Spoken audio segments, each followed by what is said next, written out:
ব্রহ্ম সকল বস্তুতেই আছেন। তবে কি জানো, সাধু পুরুষেরা সব আসেন মানুষকে পথ দেখাতে। এক একজনে এক এক রকমের বলেন। পথ অনেক, সেজন্য তাদের সকলের কথাই সত্য। যেমন একটা গাছে সাদা, কালো, লাল নানা রকমের পাখি এসে বসে, হরেক রকমের বলছে। শুনতে ভিন্ন ভিন্ন হলেও সকলগুলিকে আমরা পাখির বলি। একটাই পাখির বল আর অন্যগুলি পাখির বল নয়, এরূপ বলি না।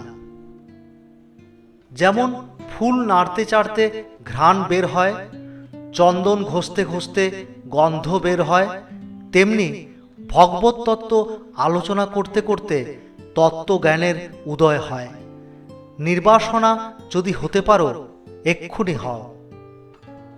কাজ করা চাইবই কি, কর্ম করতে করতে কর্মের বন্ধন কেটে যায়, তবে নিষ্কাম ভাব আসে।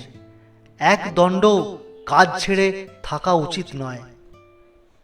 ভালোবাসায় সব কিছু হয়, জোর করে কায়দায় ফেলে কাউকে দিয়ে কিছু করানো যায় না। ছোট লক্ষ্য নিয়ে কখনো বড় হওয়া যায় না, আর ছোট মন নিয়ে কখনো মহান হওয়া যায় না।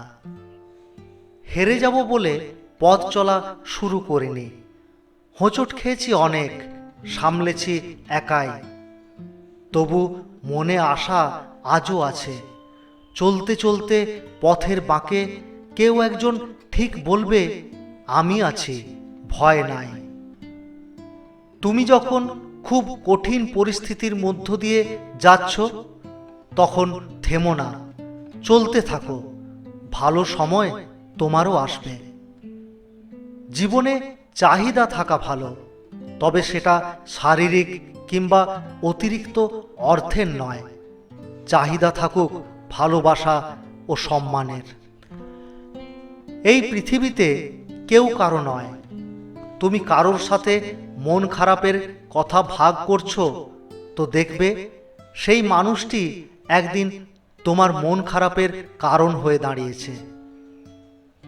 যেখানে যেমন সেখানে তেমন, যাকে যেমন তাকে তেমন, যখন যেমন তখন তেমন।